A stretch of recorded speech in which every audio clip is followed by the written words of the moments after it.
Stages of development of group develop ചെയ്യുന്ന സ്റ്റേജസിനെ കുറിച്ചാണ് നമ്മൾ ഡിസ്കസ് ചെയ്യാൻ പോകുന്നത്. First stage mutual acceptance. The very first stage of group development is called mutual acceptance. During this stage members of group get familiar with one another and check which interpersonal behavior is acceptable and which is unacceptable by other members of the group. This helps all members of the group to know each other better and helps the group to move to the next stage easily. Mutual acceptance എന്ന് പറഞ്ഞു കഴിഞ്ഞിട്ടുണ്ടെങ്കിൽ initial സ്റ്റേജാണ് ഒരു group form ചെയ്യുന്നതിൻ്റെ. ഈ സ്റ്റേജിൽ മെമ്പേഴ്സിന് പരസ്പരം മനസ്സിലാക്കാനും ഓരോരുത്തരുടെയും ഇൻ്റർപേഴ്സണൽ ബിഹേവിയർ ഏതൊക്കെയാണെന്നുള്ളത് മനസ്സിലാക്കാനും അത് ആക്സെപ്റ്റ് ചെയ്യേണ്ടത് ഏതൊക്കെയാണ്, അൺആക്സെപ്റ്റ് ചെയ്യേണ്ടത് എന്തൊക്കെയാണെന്നുള്ളതൊക്കെ അവർക്ക് അണ്ടർസ്റ്റാൻഡ് ചെയ്യാൻ പറ്റും. ഇത് അവർക്ക് പരസ്പരം കുറച്ച് ബെറ്ററായിട്ട് മനസ്സിലാക്കാൻ പറ്റും. അങ്ങനെ പരസ്പരം കൂടുതൽ മനസ്സിലാക്കുന്ന സമയത്ത് അവർക്ക് ഗ്രൂപ്പിൻ്റെ അടുത്ത സ്റ്റേജിലേക്ക് മൂവ് ചെയ്യാൻ കഴിയും. നെക്സ്റ്റ് സ്റ്റേജ് എന്ന് പറയുന്നത് ഇങ്ങനെ പരസ്പരം അണ്ടർസ്റ്റാൻഡ് ചെയ്ത് പരസ്പരം ആക്സെപ്റ്റ് ചെയ്ത് കഴിഞ്ഞിട്ടുണ്ടെങ്കിൽ വരുന്ന അടുത്ത സ്റ്റേജാണ് communication and decision making stage. The second stage of group development is communication and decision making. During this stage, group members share their opinion and formulate group goals. Through communication and decision making, the structure becomes clear and groups moves to the third stage. Second സ്റ്റേജിലൂടെ group members അവരുടെ ഒപ്പീനിയൻസും എല്ലാം communicate ചെയ്യും. ഇതുപോലെ അവർ group goals formulate ചെയ്യുകയും ചെയ്യും. ഇങ്ങനെ കമ്മ്യൂണിക്കേഷനിലെയും decision മേക്കിങ്ങിലൂടെയൊക്കെ ഗ്രൂപ്പിൻ്റെ സ്ട്രക്ചർ കുറച്ചുകൂടി ക്ലിയർ ആവാം. അങ്ങനെ മെമ്പേഴ്സ് തമ്മിൽ കമ്മ്യൂണിക്കേഷനിലൂടെ നല്ലൊരു റിലേഷൻഷിപ്പ് എസ്റ്റാബ്ലിഷ് ചെയ്യുകയും ചെയ്യും. ഗ്രൂപ്പ് ഗോളുകൾ അവിടെ ഉണ്ടാവുകയും ചെയ്യും. ഗ്രൂപ്പിന് അടുത്ത തേർഡ് സ്റ്റേജിലേക്ക് മൂവ് ചെയ്യാനും അത് ഹെൽപ്പ് ചെയ്യും. നെക്സ്റ്റ് സ്റ്റേജാണ് motivation and productivity stage.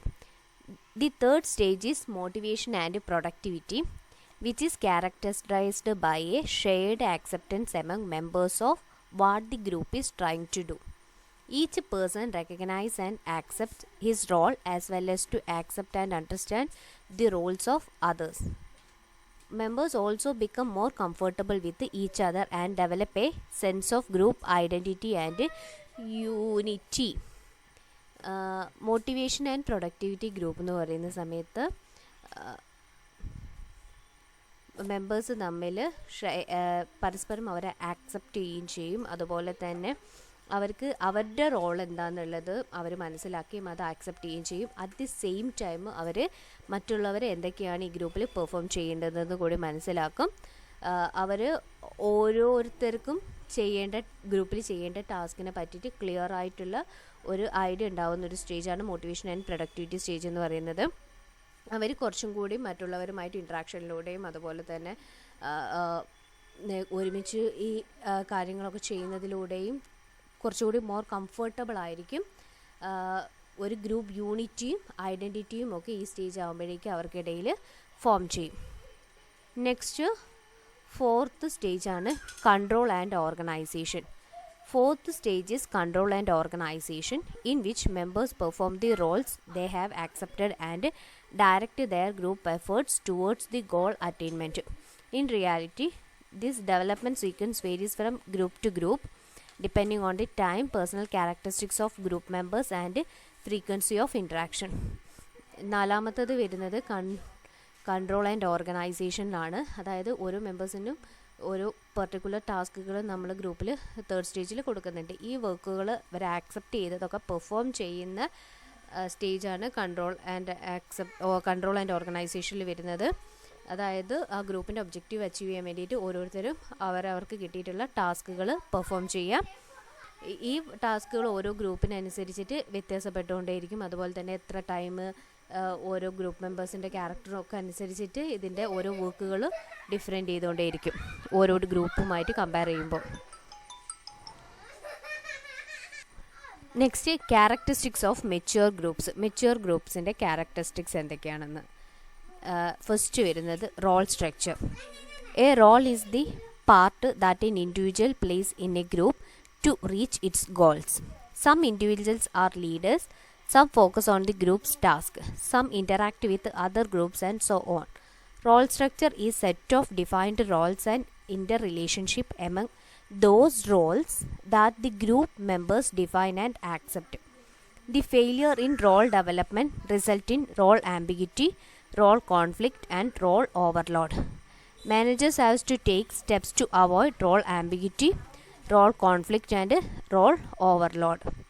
Role structure എന്ന് പറഞ്ഞിട്ടുണ്ടെങ്കിൽ ഒരു ഇൻഡിവിജ്വൽ ഒരു ഗ്രൂപ്പിൻ്റെ പാർട്ടായിട്ട് പെർഫോം ചെയ്യുന്ന റോളിനെയാണ് റോൾ എന്ന് പറയുന്നത്.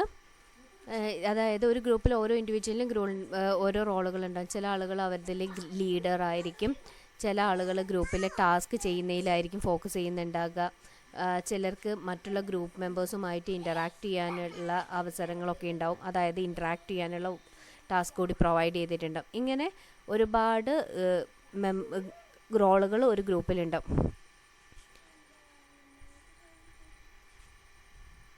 ഈ റോളുകൾ അതായത് ഓരോ റോളുകൾ ചെയ്യുമ്പോഴും ഇൻ്റർ റിലേഷൻഷിപ്പ് ഉണ്ടാവണം. ഗ്രൂപ്പ് മെമ്പേഴ്സ് എല്ലാവരും ആക്സെപ്റ്റ് ചെയ്യുകയും ചെയ്യണം, അവർ തമ്മിൽ ഒരു ഇൻ്റർ റിലേഷൻഷിപ്പ് ഉണ്ടാവുകയും ചെയ്യണം.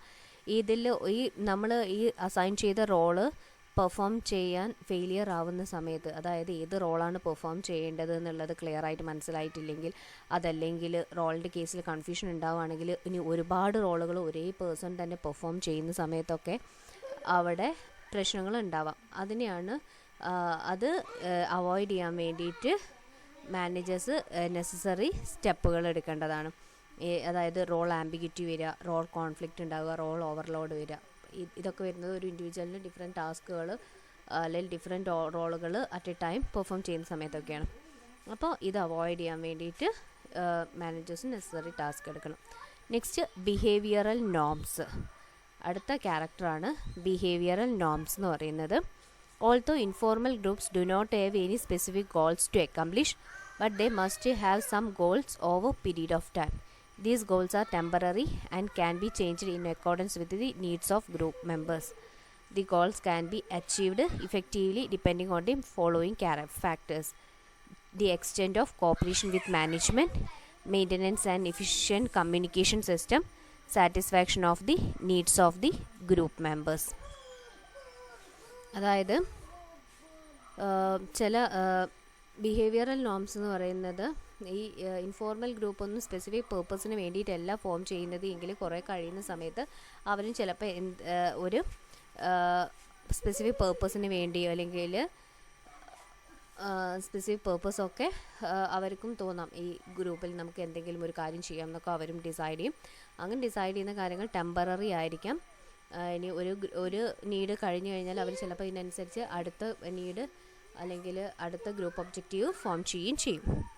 ഇനി the goal can be achieved effectively depending upon the following factors. എങ്ങനെയാണ് ഗോളുകൾ അച്ചീവ് ചെയ്യുന്നത്? കോർപ്പറേഷൻ വിത്ത് മാനേജ്മെൻറ്റുമായിട്ടുള്ള കോർപ്പറേഷനിലൂടെ. അതല്ല എങ്കിൽ മെയിൻ്റനൻസ്, നല്ല കമ്മ്യൂണിക്കേഷൻ സിസ്റ്റത്തിലൂടെയും അതുപോലെ ഗ്രൂപ്പ് മെമ്പേഴ്സിൻ്റെ നീഡ്സൊക്കെ സാറ്റിസ്ഫൈ ചെയ്തിട്ടുമാണ് ഗ്രൂപ്പ് ഗോളുകൾ നമ്മൾ അച്ചീവ് ചെയ്യുന്നത്. അതായത് മാനേജ്മെൻറ്റുമായിട്ട് നല്ല കോപ്പറേഷൻ ഉണ്ടാവണം, നല്ല കമ്മ്യൂണിക്കേഷൻ സിസ്റ്റം ഉണ്ടാവണം, എല്ലാ ഗ്രൂപ്പ് മെമ്പേഴ്സിൻ്റെയും നീഡ്സുകളെല്ലാം സാറ്റിസ്ഫൈ ചെയ്യുന്ന സമയത്ത് നമുക്ക് ഗോൾസ് അച്ചീവ് ചെയ്യാൻ കഴിയും. നെക്സ്റ്റ് ക്യാരക്ടറിസ്റ്റിക്സ് ആണ് informal leadership. Each informal group has one or more leaders. These leaders come forward on the basis of acceptance of all group members. Every informal group has one primary leader apart from secondary leaders. The primary leader has more influence on the group members than the secondary leaders. ഓരോ ഗ്രൂപ്പിലും leaders ഉണ്ടാവും. Informal ഗ്രൂപ്പിൽ ഒന്നോ രണ്ടോ ലീഡേഴ്സൊക്കെ ഉണ്ടാകാം. അവർ എല്ലാ മെമ്പേഴ്സും accept ചെയ്യുന്ന ആളായിരിക്കും leader എന്ന് പറയുന്നത്. പ്രൈമറി ലീഡർ ഉണ്ടാവും, സെക്കൻഡറി ലീഡർ ഉണ്ടാവും.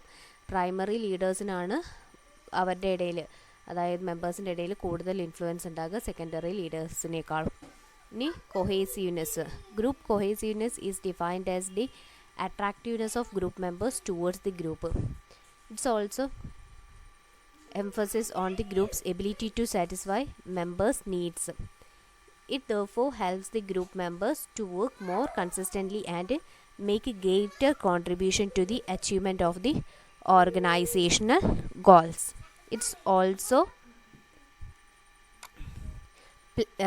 psychologically more it's also psychologically more satisfying to all of its members. Group cohesiveness എന്ന് പറയുന്നത് ഒരു ഗ്രൂപ്പ് മെമ്പറിന് ഗ്രൂപ്പിനോടുള്ള അട്രാക്റ്റീവ്നെസ്സോ അല്ലെങ്കിൽ അറ്റാച്ച്മെൻറ്റോ ആണ് ഗ്രൂപ്പ് കൊഹേസീവ്നെസ് എന്ന് പറയുന്നത്. അതായത് attachment towards group by group മെമ്പേഴ്സിന് ഗ്രൂപ്പിനോടുള്ള അറ്റാച്ച്മെൻറ്റ് അല്ലെങ്കിൽ അട്രാക്റ്റീവ്നെസ്. അതായത് ഒരു ഗ്രൂപ്പിൻ്റെ അതിൻ്റെ മെമ്പേഴ്സിൻ്റെ എല്ലാ നീഡ്സും സാറ്റിസ്ഫൈ ചെയ്യുന്ന സമയത്ത് ഗ്രൂപ്പ് മെമ്പേഴ്സിന് ഓട്ടോമാറ്റിക്കലി ആ ഗ്രൂപ്പിനോട് അറ്റാച്ച്മെൻ്റ് ഒക്കെ കൂടും. അതായത് ഗ്രൂപ്പ് മെമ്പേഴ്സിനെ നന്നായി ഹെൽപ്പ് ചെയ്യുന്ന, അവർക്ക് കൂടുതൽ കോൺട്രിബ്യൂഷൻസ് ഒക്കെ പ്രൊവൈഡ് ചെയ്യാൻ പറ്റുന്ന ഒരു ഗ്രൂപ്പ് ആവുന്ന സമയത്ത് ഓട്ടോമാറ്റിക്കലി ഗ്രൂപ്പ് മെമ്പേഴ്സ് ആ ഗ്രൂപ്പിലോട് അറ്റാച്ച്ഡ് ആവും. It's also psychologically more satisfying to all of its members. Group മെമ്പേഴ്സിൻ്റെ നീഡ്സൊക്കെ സാറ്റിസ്ഫൈ ചെയ്യുന്ന സമയത്ത് ഓട്ടോമാറ്റിക്കലി ഗ്രൂപ്പ് മെമ്പേഴ്സും ഗ്രൂപ്പിനോട് അറ്റാച്ച്ഡ് ആവുകയും ഗ്രൂപ്പിനനുസരിച്ചിട്ട് നല്ല എഫിഷ്യൻ്റ് അവർ വർക്ക് പെർഫോം ചെയ്യുകയും ചെയ്യും. ഒരു ഗ്രൂപ്പിൽ കൊഹേസീവ്നെസ് ഉണ്ടാവാൻ വേണ്ടിയിട്ട് 4 പ്രിൻസിപ്പൽ കോൺസിക്വൻസസ് ആണുള്ളത് കൊഹേസീവ്നെസ്സിൻ്റെ. കാർട്ട് വൈറ്റിൻ്റെ ഒപ്പീനിയനിൽ ability of a group to retain its members, power of the group to influence its members, degree of participation and loyalty of members, feeling of security on part of members. അതായത് attachment ഉണ്ടാകുമ്പോൾ ഗ്രൂപ്പിന് മെമ്പേഴ്സിനെ retain ചെയ്യാൻ പറ്റണം. ഒരു members retain ചെയ്യാം, നല്ല ഗ്രൂപ്പാണെങ്കിൽ മാത്രമേ ഉള്ളൂ, അതർവൈസ് മെമ്പേഴ്സ് അതിനകത്തുനിന്ന് എക്സിറ്റ് ആയി പോകും.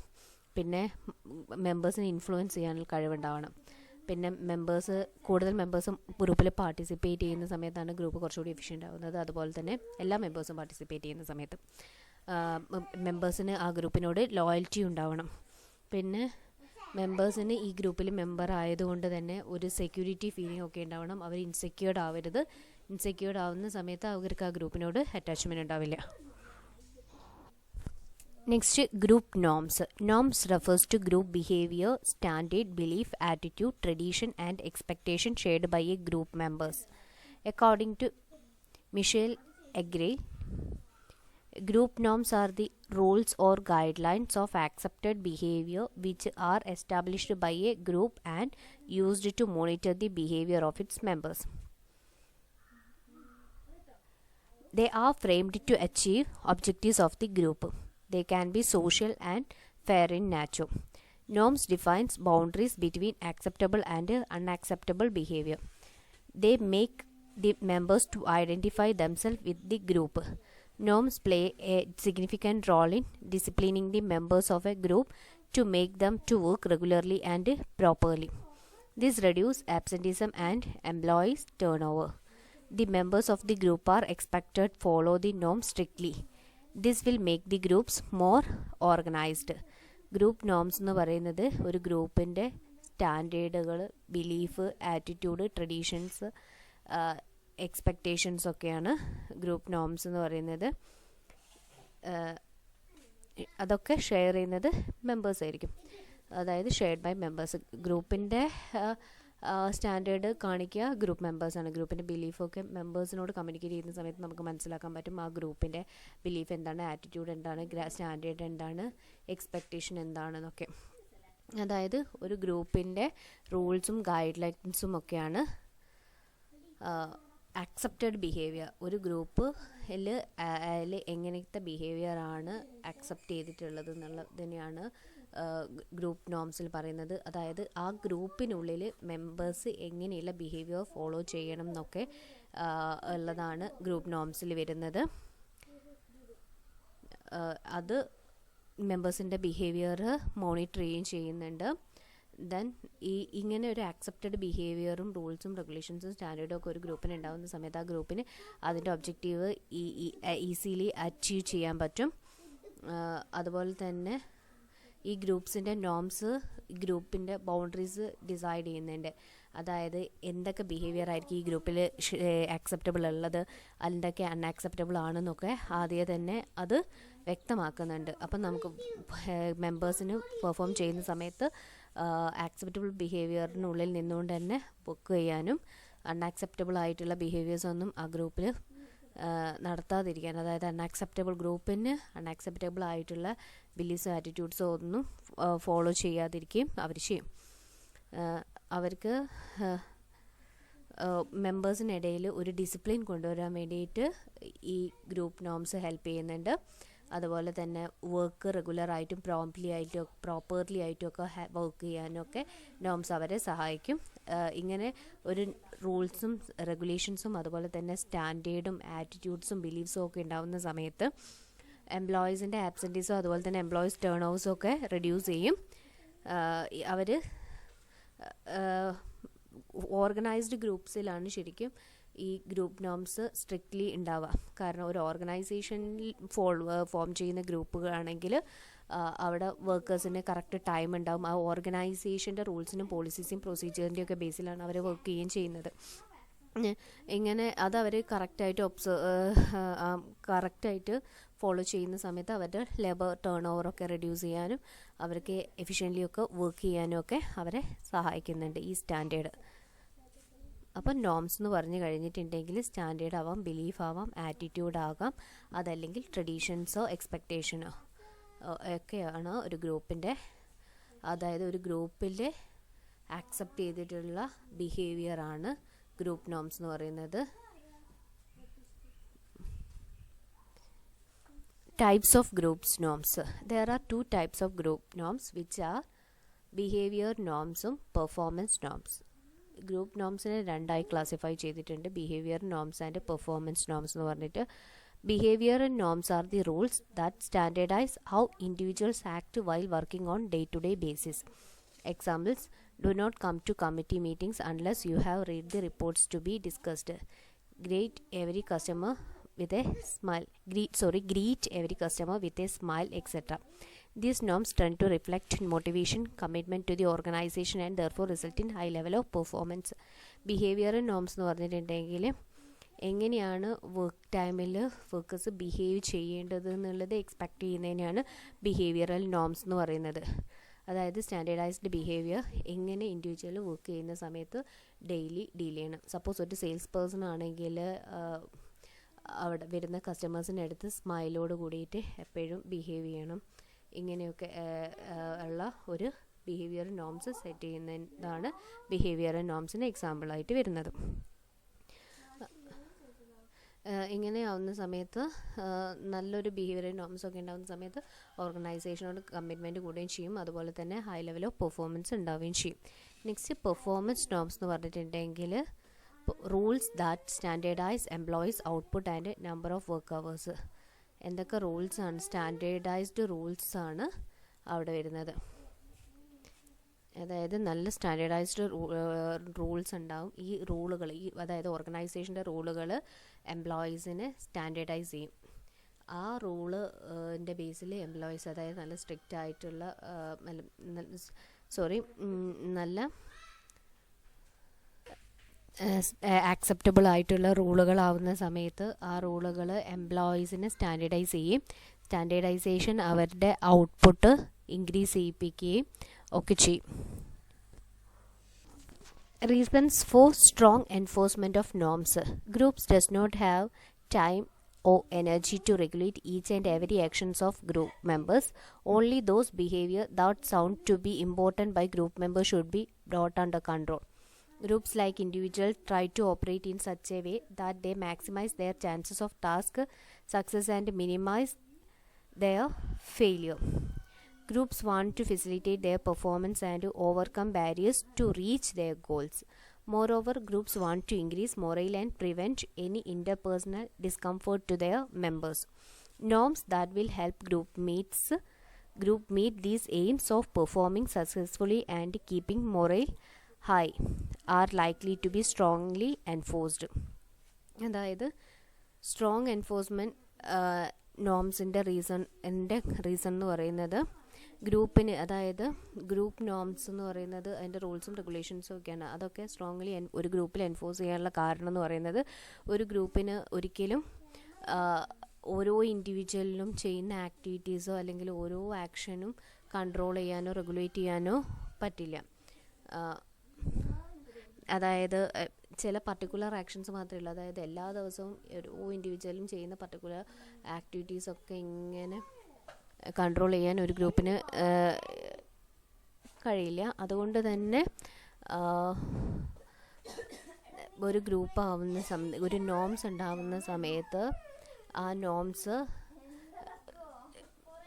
ഗ്രൂപ്പിന് ആ ടാസ്ക് സക്സസ്ഫുള്ളി പെർഫോം ചെയ്യാൻ വേണ്ടിയിട്ട് ഗ്രൂപ്പ് മൊറയിൽ എന്തൊക്കെയാണെന്നുള്ളത് ആലോചിച്ച് അതിനനുസരിച്ച് സക്സസ്ഫുള്ളി പെർഫോം ചെയ്യാൻ വേണ്ടിയിട്ട് ഹെൽപ്പ് ചെയ്യുന്നുണ്ട്. മൊറയിൽ ഉണ്ടാവുന്ന സമയത്ത് അതിനനുസരിച്ച് മാത്രമേ ഉള്ളൂ നോംസിൻ്റെ ബേസിലാണ് എംപ്ലോയീസ് ഒരു ഗ്രൂപ്പിന് ഒരു പർട്ടിക്കുലർ നോംസ് ഉണ്ടെങ്കിൽ ആ നോംസിൻ്റെ ബേസിലായിരിക്കും ആ ഗ്രൂപ്പിലുള്ള എംപ്ലോയീസ് എല്ലാവരും തന്നെ അല്ലെങ്കിൽ മെമ്പേഴ്സ് എല്ലാവരും തന്നെ വർക്ക് ചെയ്യുന്നുണ്ടാവുക. ഇങ്ങനെ വർക്ക് ചെയ്യുന്ന സമയത്ത് ആ ഗ്രൂപ്പിന് ഓരോ ഇൻഡിവിജ്വലിനെയും പ്രത്യേകം കൺട്രോൾ ചെയ്യേണ്ട ആവശ്യമില്ല. കാരണം അവരെല്ലാവരും തന്നെ ആ പർട്ടിക്കുലർ നോംസിൻ്റെ ബേസിലായിരിക്കും പെർഫോം ചെയ്യുന്നുണ്ടാവുക. Conditions where group norms will be strongly enforced are as follows. Group norms അതായത് ഗ്രൂപ്പ് റൂൾസും റെഗുലേഷൻസും ഒക്കെ സ്ട്രിക്ട്ലി എൻഫോഴ്സ് ചെയ്യുന്ന കണ്ടീഷൻസ് ഏതൊക്കെയാണെന്നുള്ളതാണ് എക്സ്പ്ലെയിൻ ചെയ്യുന്നത്. If the norms facilitate group success or ensure group survival. If norms simplify or predict regarding the behavior which is expected from group members. If the norms emphasize the role of specific members within a group, and if the norms help the group to solve the interpersonal problems themselves. അതായത് ഒന്നാമത്തെ കേസിൽ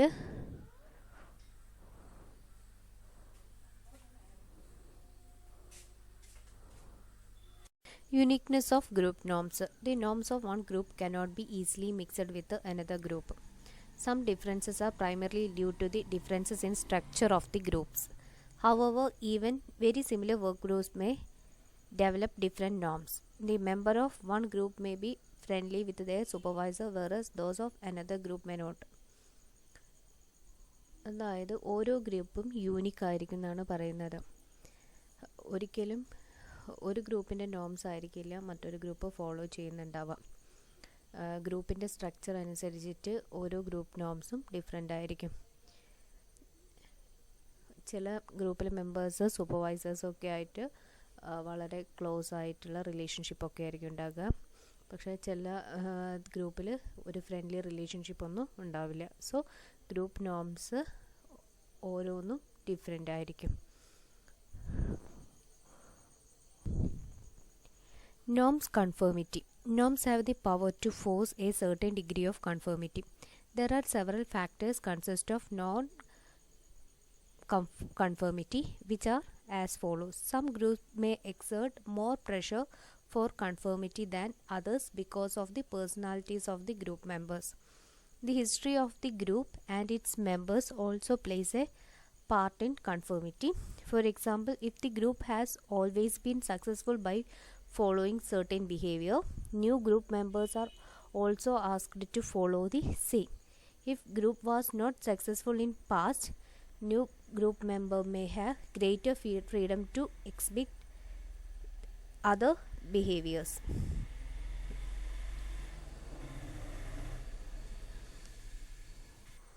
Group cohesiveness. According to Francis Likert, cohesiveness is the attractiveness of the member towards the group or resistance of the members leaving it. It refers to the attachment of a member with the group. ഒരു member ആ ഗ്രൂപ്പിനോടുള്ള അറ്റാച്ച്മെൻറ്റിനെയാണ് group cohesiveness എന്ന് പറയുന്നത്. നമ്മൾ നേരത്തെ പറഞ്ഞിട്ടുണ്ട് group cohesiveness എന്താണെന്നുള്ളത്. അശ്വലപ്പ പറയുന്നത് cohesiveness is understood as the extent of liking each member has towards others and how far every one wants to remain as member of the group. Attractiveness is the key to cohesiveness. Cohesiveness is the extent to which group members are loyal and committed to the group and to each other. In highly cohesive group, the members work well together, support and trust one another, and are generally effective at achieving their chosen goals. A group that lacks cohesiveness will not be very much coordinated. Its members will not support one another and they may face difficulty in reaching their goals.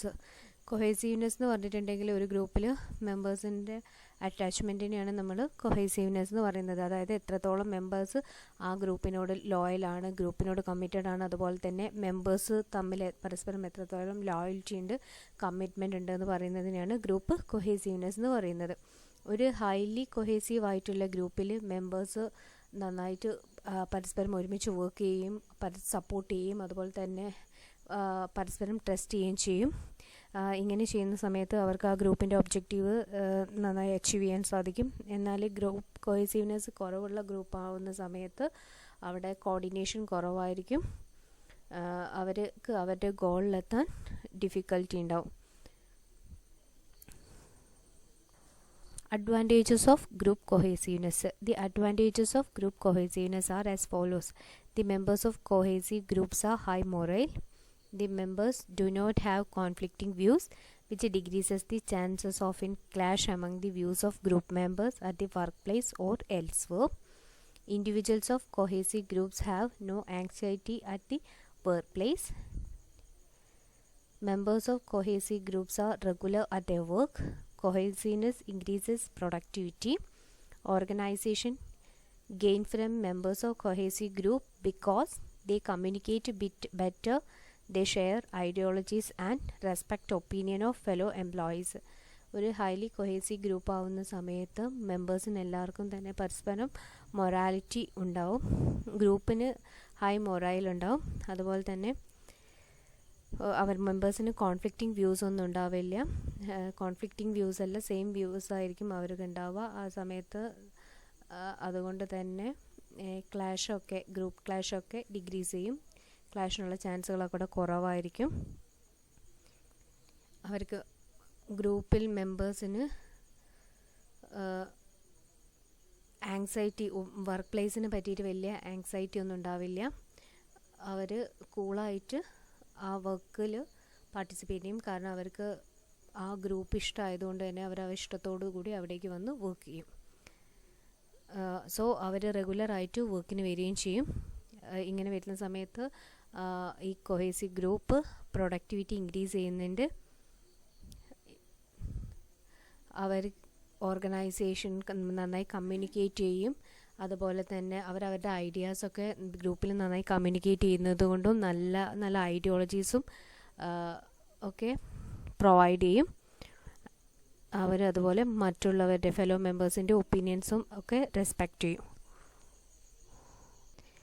Factors can increase group cohesiveness. Group cohesiveness increase ചെയ്യിക്കുന്ന factors competitiveness with other groups, interpersonal attraction, favorable evaluation from outsiders, agreement on goals, frequent interaction. ഇത്രയും ഫാക്ടേഴ്സാണ് group cohesiveness increase ചെയ്യിക്കുന്നത്.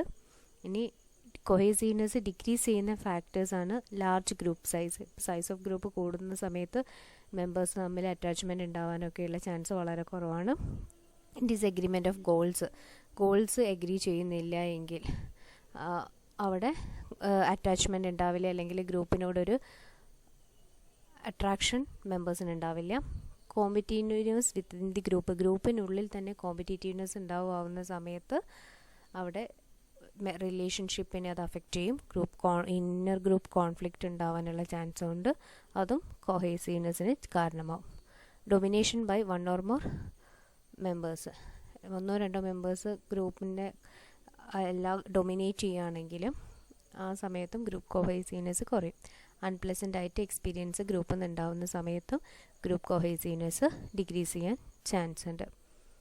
ഇത്രയുമാണ് group behaviour എന്ന ചാപ്റ്ററിൽ നമ്മൾ discuss ചെയ്യുന്നത്.